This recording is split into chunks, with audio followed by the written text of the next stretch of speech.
20 years ago, a supergroup was formed that would change the world. Comprised of the cream of the 80s British music scene, it was the brainchild of a foul-mouthed, shabby Irish punk. The race was on to get this out within 24 hours. It seemed like it was a pretty impossible plan, to be honest. I remember that bit. That's the intro, isn't it? Yeah, we got ages to go before our bit. So I walked in and I says, well, Bob, you've written your first hymn then, haven't you? I suppose I was quite chuffed, because it was one of those things I thought, well, there's a lot of other people in the room that could have done this. There was a few howlers, I'm not going to mention any names, but there was. Here's the way you Don't do that, it hurts. It must have been quite nerve-wracking for the various singers in the various groups, and there was a lot of sobering up done very rapidly. I was going through my awkward moment of being, oh gosh, I'm a rock star, I have a mullet. I just spotted it, I think. Bono was so loud, it was incredible from such a small man. It was a typically British affair, where it was, you know, sausage roll and a chicken drumstick and a ham sandwich.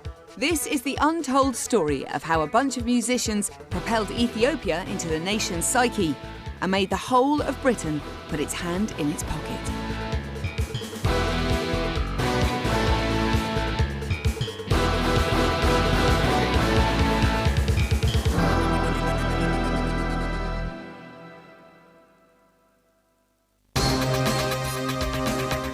It was November 1984 and George Orwell's Year of Doom was drawing to a close. Britain was in the midst of a violent miners' strike and an IRA bomb in Brighton almost killed the Prime Minister. This was the period of heady excess, peacock punks and spectacular corporate greed. You always have to put Band Aid and Live Aid in its societal context. It happened in the middle of the 80s when the country was restructuring economically, when the sort of philosophical ideas about where you wanted to be in society were changing. It was Wall Street, the movie, Gordon Gekko's Greed is Good. It came during a period of extreme hedonism, you know, the 80s. It was an era of greed, you know, the survival of the fittest, Thatcher, all that. So it was almost like a counterbalance to all that kind of excess. Everything was larger than life, you know, from the hairspray to the shoulder pads to the amount of money that you could earn, and to the point where sometimes it was obscene. But Band Aid came along, and it kind of changed everybody's thinking. And the 70s and the punk era, which Bob was part of, was very much sort of fighting against the establishment.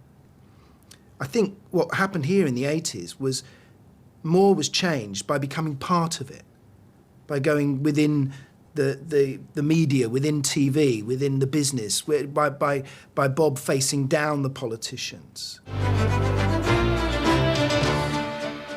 This about-turn to charity from the Me generation was kick-started by a powerful news report broadcast on BBC television. The 6 o'clock news from the BBC.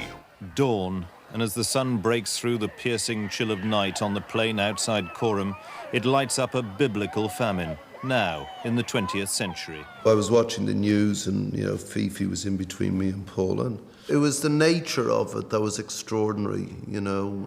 It was a brilliant piece of journalism. Now the latest harvest has failed, there are 40,000. There's nothing like enough food in the country, not enough transport to move it if there was. These people have waited all morning. They want food, they're getting clothes. Those naked and most needy are marked by a pen stroke on their foreheads before the distribution begins. You were talking about 7 million people, in fact, at that time, whose lives were threatened. And at the time of the report, an idea that, you know, around 3 million of them were going to die, and die by inches. You know, people, when they starve, the body starts to eat itself. I felt a huge amount of emotion about it, but tried very, very hard to suppress that, and tried very hard to make it as unemotional as possible, because I always take the view, but on this particular case I felt the view that the pictures, you don't need to tell people how to feel. You know, you just have to show them. He was no longer this objective, you know, Michael Burke, you know, BBC, Coram, you know. It wasn't that anymore. And the camera absolutely reflected that subjective view. It became a cyclops eye. There wasn't on the one hand, on the other hand, and this is why it's happening. It was just remorselessly fixed on this misery. But how could people who are watching it in 2 dimensions, in the comfort of their sitting room on a television set, possibly begin to understand what it was like to be there? And I thought that the mechanism of television was perhaps insufficient to give the story the sort of impact on people that it had on me, experiencing it at first hand. But perhaps paradoxically, it had a greater impact from that point of view because it kind of appeared without any warning at the beginning of, BBC News programmes. All of a sudden you're sitting there, you've just been watching, I don't know what was on before, a sitcom or something like that, and all of a sudden, bang! My immediate response was, this is so grim, it demands something other than, the old, okay, put the pound in the tin box.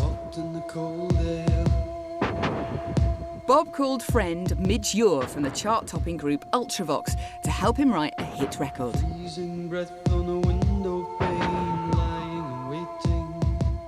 So Midge came on, he hadn't seen the report, but he didn't care. He said, well, what do you want to do? And I said, I was thinking of doing the song. And he said, well, have you got one? I said, no. So we met up a couple of days later and went through this a ridiculous amount of stupid ideas, finally coming to the obvious idea that we should write a song, make a record, and try and get it to number 1 for Christmas. He said, look, I'll write something and you write something, because, I was having stiffs and he was having hits, so I wasn't going to say, hey, Midge, here's a great scam, you do one of my songs, nice one, and have a hit with it. With Midge now thinking about the song, Bob turned his attention to who would sing it. A chance encounter with another new romantic superstar would get the ball rolling. I was in an antique store in King's Road, and the dealer was showing me something in the window, and I hear this knock on the window. I turn around, and it's Bob with his face pressed against the glass. So I was giving it plenty like that, and he said, come in. And so I went out, and this was unusual. Spandau Ballet were a huge band at this point. They were nearly always in Italy, where they were like the Beatles.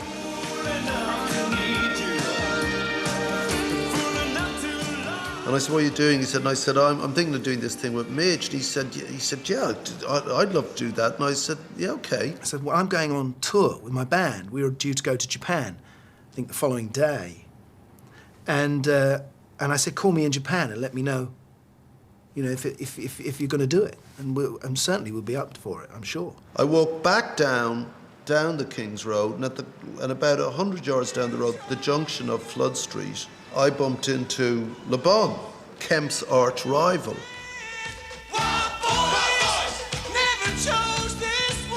For people watching, it's highly unusual that a band that are really having hits are around, because you've got to promote these records in every single country in the world. And because Kemp had said, I'm in, I said, he wants to be involved, you? And he said, yeah. Because they actually were rivals, It was like Oasis, Blur, the Beatles, the Stones, Duran, Spandau. That's what was going on.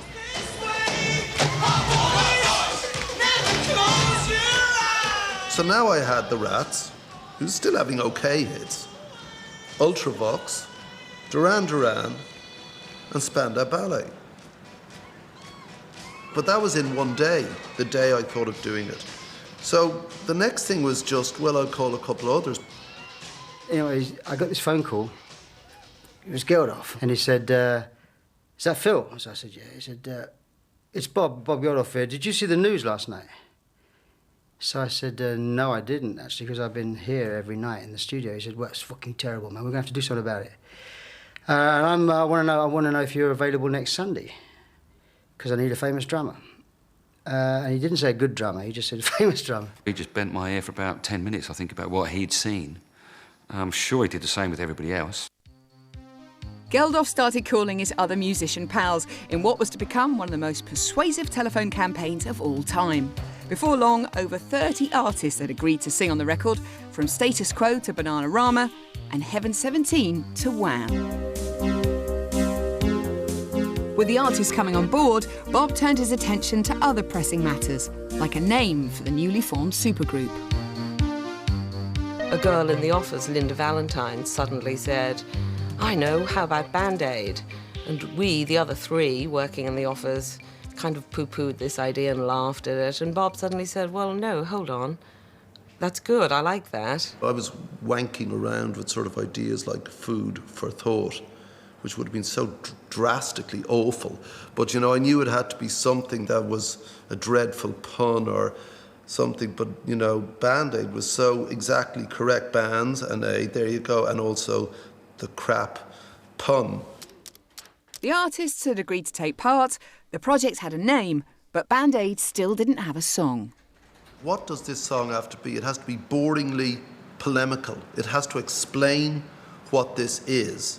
It has to trigger all the Christmassy emotions. It has to be John Lennon. It has to be an anthem. It has to find that big end thing. What is it? And in my notebook of that day, just down that whole section of the day, it just says feed the world. So, you know, clearly I'd got the catchphrase very early. I went over to my mate who was sick, and on the way over, I scribbled down most of the words of Do They Know It's Christmas in the taxi. And I went on to Midge's place, and he said, what have you got? And I sort of tentatively suggested a melody. He said, what? Bob played me this thing. It will be snow in Ethiopia this Christmas. And I kind of, yeah, okay, play it again. And he played it, and it was completely different. And they said, go again. And I said, well, it's something like that, because I was getting fed up now. And my big contribution was changing "and there won't be snow in Ethiopia this Christmas" to Africa, which scans, because Bob's got no sense of timing, it's dreadful. And, you know, within the end of the day, he'd come up with something that was pretty much like the end track. The date was set, the 25th of November 1984. Top producer Trevor Horn had offered up his studio for the recording. But would any of the promised pop stars really get out of bed first thing on a Sunday, even if it was for charity?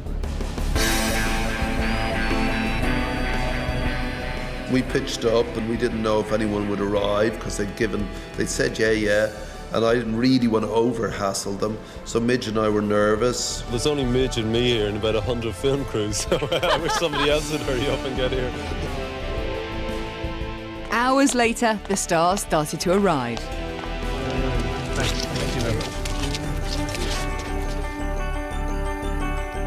Turning up at the studio, you know, watching all these various limos turn up, which I think is rather embarrassing now, considering we were making a charity record.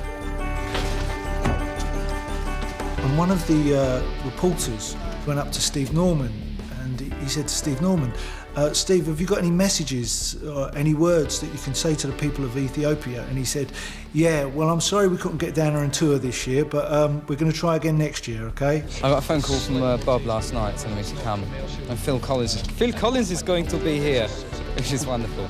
So I've put off loads of things. Never mind, I came back from America early as well. We arrived to do it in a sort of three-door Golf that our manager had. She drove us there, sort of clambered out the back seat to more photographers than I'd ever seen before. And I just remember thinking, oh God, why didn't I make more of an effort? I mean, sort of getting out the car with a hangover, an old grey jumper and a ponytail. I think, had we realised, we might have dressed up a little for the occasion. Sorry? Hold on. I'll take the personal reasons. I just think, you know, if you're in a position to do something about a situation like that, you should do it, and that's what we're all doing. Okay. We just come from Germany. How did you come to be in the first place? In a group? Yeah, I'm in a group, so they invite us all along. I got a bit of a shock when I actually came down here to see how it was going. I couldn't get through the door. The guy tried to, the security guard at the door tried to stop me coming in. I said, look, man, it's my place, you know. You've got to let me come in here. The whole studio was just rammed full of people. All of us were feeling rough. So you got 10 puffy pop stars in a toilet all trying to tart themselves up for the cameras. All the artists had turned up. Now it was time to get to work. But the big thing between me and Midge, which we didn't say to anyone else, was how are we actually going to organise it? Who's going to do what? Who's going to start? And it was like everyone was sort of going, oh my God, like, you know, it was like in school. That's what it was like. It was so naff. Nobody wanted to go first because they were all a bit embarrassed. I mean, there was every singer in there thinks, oh, I hope you don't ask me to do it first. And he asked me, and Geldof thought, you bastard. Yeah, and of course, you know, when someone says, go on, Adley, go on, mate, you're in there first, and, you know, and everyone goes, yeah, go on, Tony, yeah, and you go, no. I'm sure Tony brushed himself up pretty quickly before he had to perform in front of Bono and George Michael, etc. I mean, it's never easy for singers to go out into any studio and perform. In those days, there wasn't such a thing as auto-tune either. You had to get it right. Hadley, God bless him, you know, said, OK, I'll go, because he's ballsy. It's a world of dread and fear, where the only water flowing is the bitter sting of tears. OK, no. The Christmas bell. Yeah, there you go. I was down there first. Pretty nerve-wracking, but it come off. 2 takes and it was done. At Christmas time, we let it light, we banish shade, we let it light, we banish shade, and in our world... Try again. When I came into the studio, he said that he'd already got me the middle part of the song, and he hadn't quite decided he was going to sing the beginning of the song, and I think they were trying to keep it open for Bowie in case David Bowie could get there, and then at the last minute he couldn't. So I think I was next choice. And Bob said, so I'm going to give it to you. You know, do you mind opening the song? I went, no, great. At Christmas time, we let in light and banish shade. I suppose I was quite chuffed because it was one of those things I thought, well, there's a lot of other people in the room that could have done this. Gosh, you're good, aren't you? Sounds like fun. I think what they really were trying to do was get lines that would suit certain voices. It's Christmas time, and there's no need to be afraid. Great, that At Christmas time, was. That's iffy. we let in light and banish. They were trying a few different ways of doing it. And then it's difficult to remember exactly what was said, but I seem to remember that they just kind of went, you know, do your own thing, feel comfortable with it or whatever, you know. So perhaps that one singer, one song's a good way to sum it up. I prefer the way it was. Third line. Anything you didn't like? What, a bit too over the top on Banish, or? Yeah, I think so. I think it's too bland now. One singer, one song. Do you want to do the line again and just sing it how you feel, Paul? Shame we weren't given our own line to sing. We were probably asked. We probably said, no, can't, too embarrassed. I think on the day, people say, well, they assume because I was there, George should be there. And they were saying, well, is George coming? I went, I don't know. I presume so. I don't know. They said, well, when do you think he'll be here? I said, I don't know. When's he supposed to be here? And they said, well, you tell us. I said, well, I don't know. I said, I don't even know if he's coming or not. I got woken up at about 4 in the morning by Bob Geldof. And I didn't really know Bob. I mean, I knew of him through the Boomtown Rats, and we'd sort of met at parties, but I didn't really know him, you know, well enough for him to be calling me up at 4 o'clock in the morning. But it was such a kind of shock to hear this kind of mad Irish voice screaming at me down the phone saying, you know, you got to come back. He was going, why? And I said, why aren't you here? You said you'd be here. And he says, I'm in New York, you know. And I said, good, well, Le Bon's here, Kemp's here, Marilyn's here. Oh, she would be, you know. It was all this sort of thing. And it was like, George is here, Sting, and like, you went, oh, you could hear the penny drop. And he goes, and I said, there's a Concorde in an hour and a half. I said, get up, get dressed, and get on. And the Christmas bells that ring there are the clanging chimes of doom. Well, tonight, thank God it's them instead of you. And there was... Is that the chimes of doom I pulled off? The voice that surprised me was Bono, really, because you two were not the huge supergroup at that particular moment that they are now or became after Live Aid. That great shout of Bono's, you know, which he argued with me about, that line. He didn't want to do that line. I'm here with all these people I don't know. I just know Bob. He gives me the lyrics. I read the lyric and I say, I'll sing any line except that one. He says, that is the lyric I've been keeping for you. And he said, are you sure you want to do that? You want to say that? And I said, yes, I do want to say that. I said, there's no way. I'm not singing it. Tonight, thank God, it's them instead of you. I said, I can't sing it. I just can't sing that line. He said, you have to, because that's the one that's going to hurt. the most. I said, can you imagine your family living through this? Can you imagine it? And I said, that's what this is about. We're having Christmas, it's fantastic. It's cozy, it's warm, we're giving each other this stuff. Outside that cozy window, there's a completely different, real world.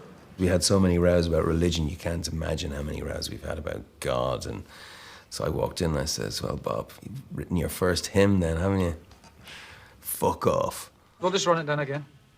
Where the only water flowing is the bitter sting of tears. And when he sang it, he nailed exactly, you know, that frustration and anger in me, that I wrote that line. Christmas bells that ring there are the clanging chimes of doom. Well, tonight, thank God it's them instead of you. I still don't like the way it sounds. It's so sort of big, you know. It's a little voice trying to be a big one, and it's a little man carrying a very big idea, and I don't think I'd pull it off at all. No. While serious recording took place upstairs, downstairs it was good old-fashioned rock and roll behaviour. It very much was a bit of a school day. Everyone sort of reverted to type. You know, the naughtier guys like, you know, the Quo and Heaven 17. I'm not sure how much they were concentrating on making the record. I don't think many people have been to bed yet. I keep hearing rumours that everybody was out last night. It was obviously going to be the two sides of the record, you know, where there was people there going to make a serious record, and other people there that were going to have a laugh, and this is rock and roll, man, you know. So you were in bed? Yeah. But you haven't been to bed? You're in trouble. It got kind of out of order, you know, because everybody sort of kind of bonded, if you like, and away the day went. And by I don't know, 2 o'clock in the afternoon, everybody was kind of flying along. Well, most people were anyway.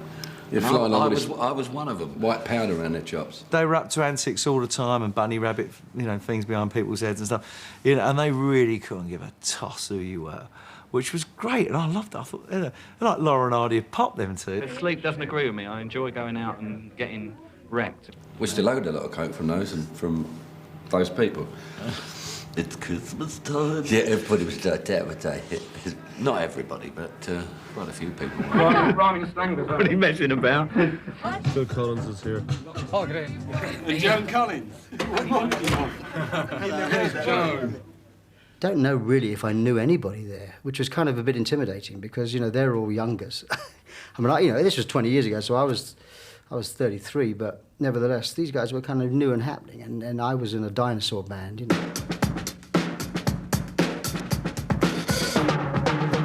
Phil Collins wanted to do live drums and Midge was going mad, but Phil just came in, knocked it off in half an hour, and like completely added to it.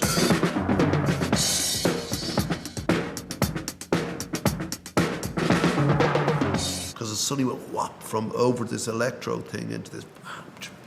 So thank God he did. I was going to play the drums in this empty room with them all, most of them, either in the control room or sitting on chairs. Like John Moss was sitting on a chair watching me. You don't know whether they're saying, he's a lot shorter than I thought he was. Or, you know, tall, isn't he? Or, you should never have worn those trousers, you know? You see everything. You know, these kind of comments, so you're not quite sure where you stand, you know? I was playing, and of course that makes you lift your game a bit. I had film crews that were going around me, and there was other musicians watching me like a hawk. Basically, I just flew by the seat of my pants. And I hit the drums very hard, so if they don't sound good, I just hit them harder. And usually that works, so... And of course, Phil Collins looked like the plumber who just turned up from around the corner. Oh, so we don't sing a It wasn't my most fashionable moment. I was obviously going through some fashion problems at that point in my life. From what I remember, well, I know it's a brown kind of, you know, I don't know what, Fair Isle, is it? A brown Fair Isle sleeveless jumper with something underneath. Probably a shirt that doesn't go quite with it. And maybe sweatpants. This was, I obviously didn't know there was going to be film crews there.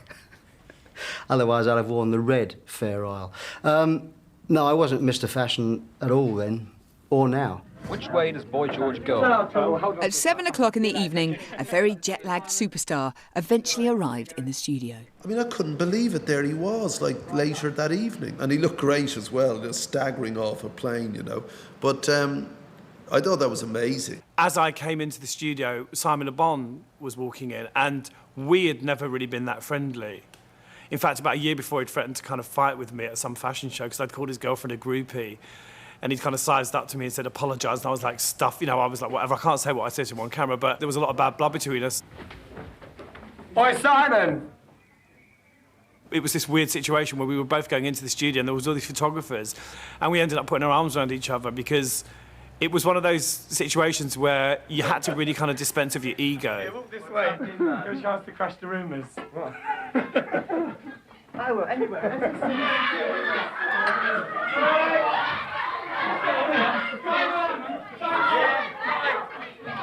He burst in, as only George could. We went and go, "Hi, I'm here," basically. He said, "I need a drink." And Bob turned around and he said, "There's a fock and pob across the road." And even George was a bit shocked at that. But I think that's immediately sort of explained to George what the atmosphere of the day was. Within about 10 minutes of walking in, I was given the lines that I was going to do, and then I was followed into the sort of recording booth with a camera crew, which is not something you would normally put up with, you know, because, you know, you want to have time to warm up and get ready, and there was none of that, you know, it was just like, sing. And there won't be snow in Africa this Christmas time. The greatest gift they'll get this year. Stop, I know what to do. I found the plot, okay? And they were being quite bossy because they had so many people to do, and I think there was a point where I was like, look, let me do that again, you know, because I knew I could do it better. What we do is you turn me up marginally louder, and we do the first bit of that line, and I'm going to drop myself in. You can do that, can't you? You're a genius. So I'll do, and there won't be snow in Africa. Bag. Silence. Then I do that. So turn me up, because I really can't hear it, right? You know, it's better because it helps me with the phrasing. Otherwise, I can't put my heart and soul into this, you know? I remember when I first started singing, I was thinking, oh, God, I better sound awful. You know, I was really worried, because I'd just got off a plane. I'd had about 4 hours sleep, you know, and it was straight into the studio. And I looked rough, and I had this really funny hairdo. So I was shaved. I remember saying afterwards, God, I look like a bad housewife.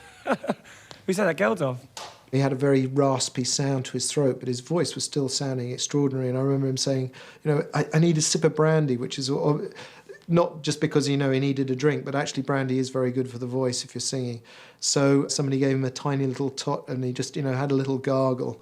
And then he went straight in and did his part. He wasn't singing so great at the time. I think he was just very tired. He'd been in New York with a few problems. And he went off and sung like a bird, as he only can. George always does. He always pulls out the stops in the end. We let in light and we banish it.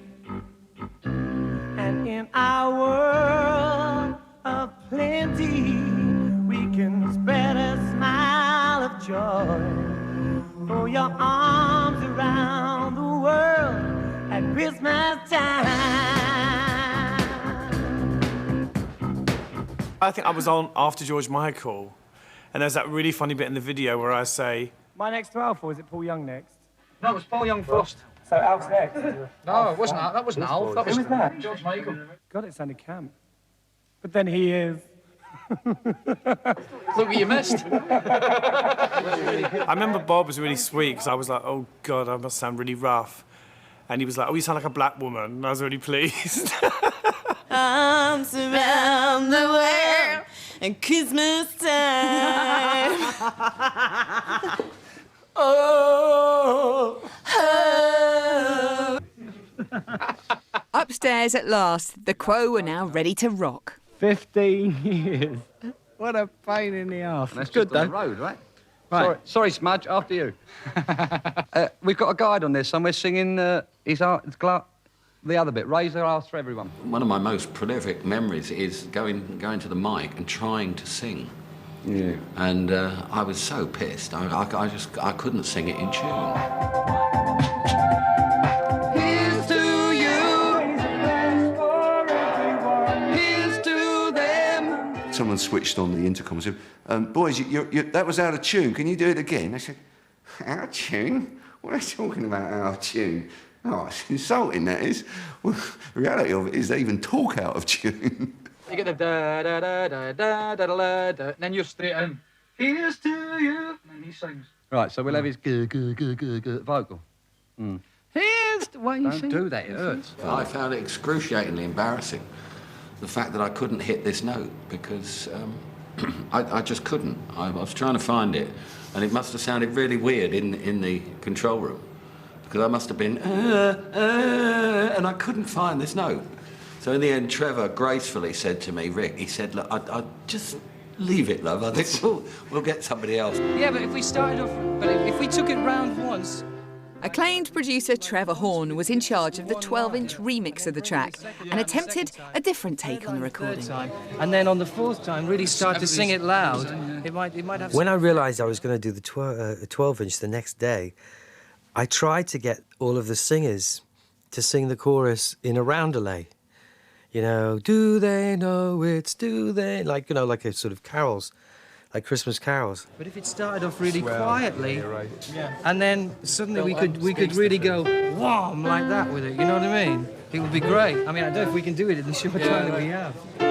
But like, if everyone started singing it quietly, and then just suddenly went like that. You know what I mean? Sometimes you have an idea, and then you start doing it, and you wish you'd keep your mouth shut. And there's always that sort of fine line between trying to do something and just leaving it, you know, and that was more my emotion at the time. Why did I open my big mouth and get myself into this with all of these singers? So we all sing it in unison the first time, right? 2, 3, 4. Feed the world, let them know it's Christmas time. Feed the world, let them know it's Christmas time. Trevor Horn wanted to make it into this big descant sort of thing where it just tumbled one on top of the other, which would have been beautiful and a classic sort of Trevor Horn type production. But Trevor's, you know, the immediacy of the thing, we just didn't have the time. This thing had to be finished. But it was tough going, and I had to more or less give up. The second thing is we still didn't have an end for this song. And we knew it had to be a big anthemic thing, because on the backing track he'd done, there was no feed the world, let them know. You know, there wasn't that. And, you know, it was what do we do? It can't just dribble to an end. Then it builds to that chorus where it gets very up and very major and very epic and embracing and almost hymn-like. The more we did it, we became like a football crowd. And we really, you know, first of all, it was a bit timid, because nobody knew what the hell we were singing about. After about half an hour, but everyone was really, you know, getting into it. And when he said, OK, that's enough, everybody just kept singing. 2, 3, 4. Let them know it's Christmas time again. It felt very good singing the chorus, because the chorus is like a great choir. And a choir is inspiration, motivation, especially for a great cause of what we were doing for Ethiopia.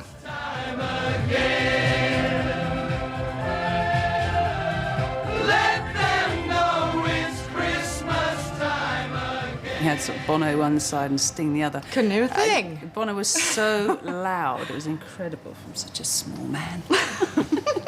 Tiny little fella. The essence that I was given was, we're going to put this event together. Can you film it and make a video of it and have it ready by the next Tuesday? There's no need to be afraid.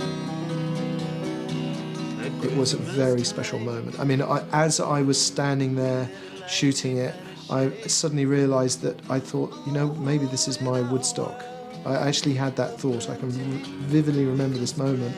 And for the first time in my life thinking, I need to absorb what's going on around me. I need to sort of check out this, because this is going to be gone in an hour or 2 hours' time. And this might be it. This might be the high point of my entire life. And in many ways it was. It was an extraordinary, unbelievable experience. The group publicity shot became another hurdle to overcome as the 36 artists refused to behave. We'll go for one more now, still. Wonderful. Camera! And again. We've we had to literally shout and scream at them to stop them talking. And we had a major problem with Paul Weller and Bono. They just wouldn't stop. And in the end, I think I had to get Paula to go over and say, now look, because she was matey with Bono, stop. You've got to concentrate for 5 minutes. It looks very 80s. Everyone's got these, I think Bono's Captain Mullet, and, it's like these dreadful clothes and that, which were, groovy at the time. An historic day was coming to a close. We had only 24 hours to do it all, mix the record, because we had to have it at the pressing plants by 8 o'clock next morning in order to get it out in time for Christmas. An incredible, monumental marathon. Really a marathon, to get all these people, live drums, all these magnificent voices, singing this song endlessly, trying to construct an ending, a B-side, which you have to mix separately, doing all of that, getting all the music down, getting the sounds right, getting all that. That takes, ages. Man just did it. And mixing it to a final mix and getting all the parts off the factory. Producers will tell you, nah. Band Aid was about to attempt something that had never before been achieved in pop music history. With only 3 weeks to go and no single in the shops, could they pull off the daring coup of becoming the Christmas #1?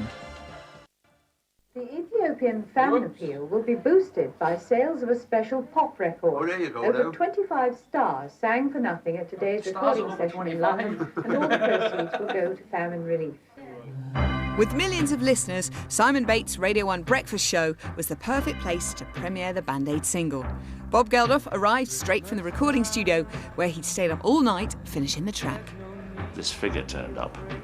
He was green, Geldof, so tired and almost incoherent, and he had the single. Simon Bates bigged it up and he said, it's extraordinary, it's an historic moment in pop. That was the first time I'd heard that. Was it? Okay. It was exactly what it should have been, but 100% more, because it was a great song, great sentimental song, and had all these names on it. I thought it actually sounds like a hit record. I think this is going to be a hit just on its own merits. The engineer burst into tears, which is always a good sign, because they're made of stern stuff. And then the phone lines ran red hot. I was on the early morning newscasts and we'd been on the news, and suddenly I was sort of in the middle of this huge, and it felt big for the first time on that breakfast show. I always think of the record as the start of something absolutely magical. As news about the single spread across the country, in Ethiopia, the situation remained catastrophic, with thousands dying every day.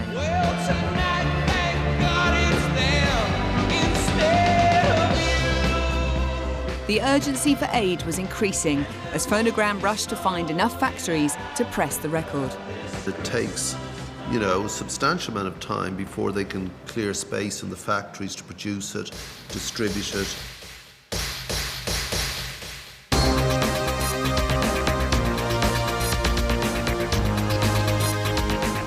Everybody worked morning, noon and night to turn the manufacturing parts round so that they could go on the presses and that the presses could start rolling. Even at breakneck speed, we could only possibly get it out with the fairest of winds, with 2-week sales, because after Christmas it was dead. The idea that at the end of November you could record a record and get it out for Christmas that just didn't happen. The Christmas records were planned in September or May normally. There was talk of a 9-week lead time for artwork, and that was the only basis. And if an artist delivered a record late, no matter who they were, no matter what their stature was, if they'd missed the deadlines of a 9-week lead time, you didn't get your record out. It was as simple as that. And then all of a sudden this madman wanted to put out a record in 7 days, and he got it out in 7 days.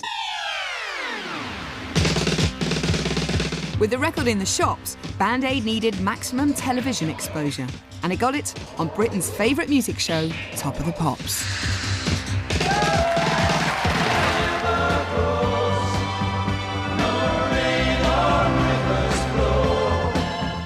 Do They Know It's Christmas then became the UK's fastest and biggest selling single of all time. By the end of the month, it had sold over 2 million copies.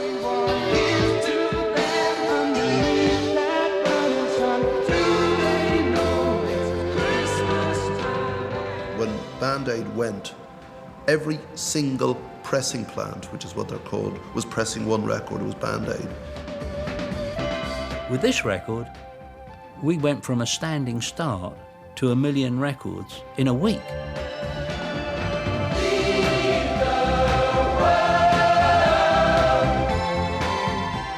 There were quite literally queues in every record shop, and I thought, that's what's happening. And they were queuing to buy 40 of the Band-Aid record, and when they bought the 40, they gave back 39 to resell. I mean, it was truly weird.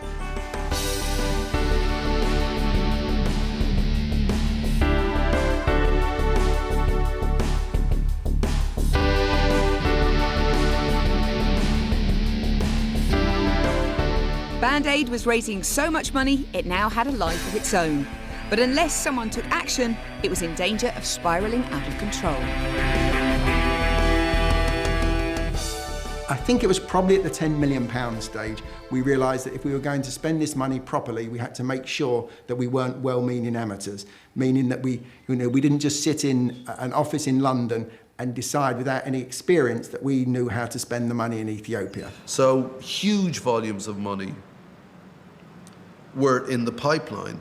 So what John Kennedy said is, look, you're going to have to set up a trust fund, Bob. You now have a responsibility for making sure this works, for making sure that you can demonstrate the money's well spent and there's not delays in spending the money. And the first thing that you have to do, and be under no illusion about it, you have to be out to Ethiopia to see how your money's been spent. When we said to Bob, we feel that it would be of a huge benefit for you to visit Ethiopia and highlight the position there.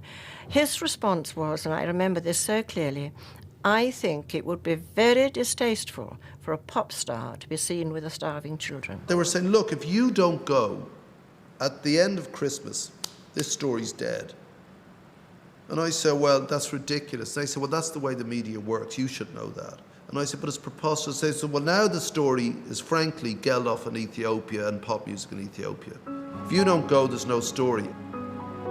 Geldof eventually succumbed and flew to Ethiopia in the first week of January 1985 to personally ensure that Band-Aid's money was being properly spent. Organising famine relief is very complicated, and he was looking at how the aid was distributed and would the Band-Aid funding and the food and the blankets and everything be utilised correctly.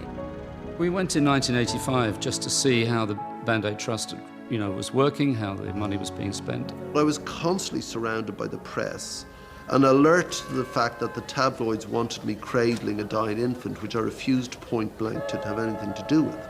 There were politicians tripping over dead bodies, saying that this is terrible, and I saw these people, not reveling, but almost misery tourists, and I really wanted no part of that. One of the points that we agreed on was that no pictures with starving children, no bending down into the dirt and doing all of that. That still holds true today in my books. I just don't go along with that stuff. Bob saw for himself the harrowing reality as he visited the emergency camps at the epicentre of the Ethiopian famine. It was boilingly hot. The flies were thick in the air. The air stank. There was not a blade, it was just rock and mud. Chances of survival? 50-50. The Band-Aid relief was pouring in, and so far it was all funded by the British public. But the movement was about to go global.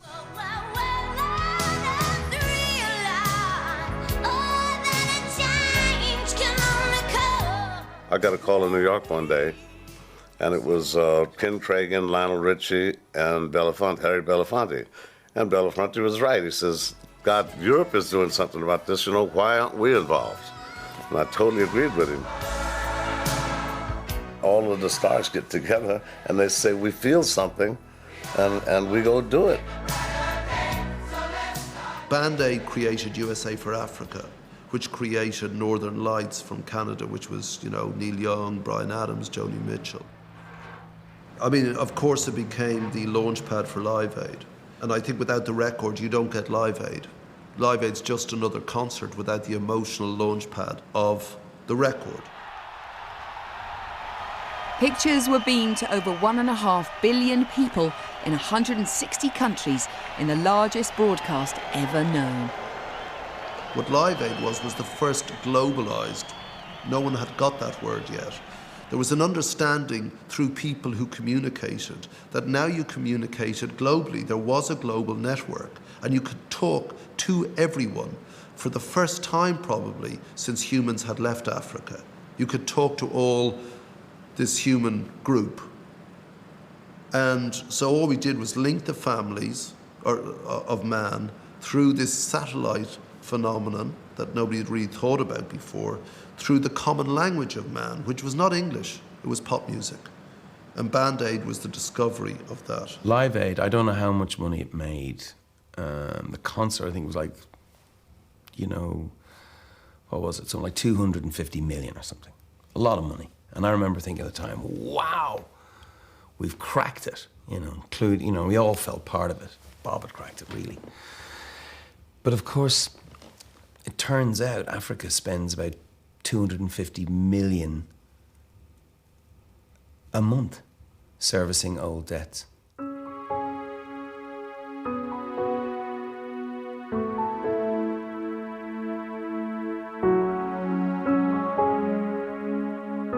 The Band Aid movement alone raised over £200 million and kick-started fundraising for Ethiopian famine relief around the world.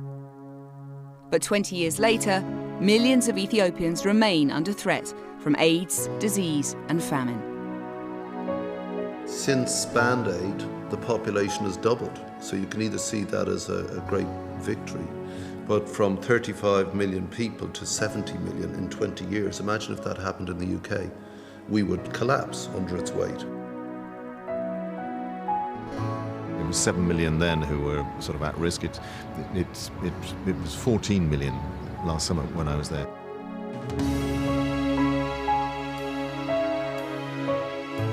Whatever you do, it can only deal with that immediate response of humans dying. So it is literally a Band-Aid. Band-Aid's job was to stop people dying there and then, which they made a huge contribution towards doing. It wasn't their job to find a permanent solution. It's Ethiopian government and the big international organisations and other governments' job to come up with a plan to do that, and in 20 years they haven't done so. Even now, I'm sure the situation in Ethiopia isn't that much better than it was 20 years ago, but it has made people more aware and made people more conscious. It's a funny thing because people go on about the 80s and they say, oh, it was Thatcherism, greed is good, greed is great, that whole Wall Street speech kind of thing. But then it was also one of the most generous decades that there's been. That was a real birth of the whole celebrity charity thing. And it existed before, but not on the scale that it exists now. It was a great thing to be involved in, it was a great thing to do and see, and it did resolve a lot of problems, but it wasn't the answer to everything. Play a part in something that was that important, that wasn't just about itself, that was about something greater. It's something that I think all the artists that were concerned will always be proud of. 20 years on, I still get upset about it. It's because when you have your own children, and you see, you can imagine, oh God, I've done it again. You can imagine if that was your own child,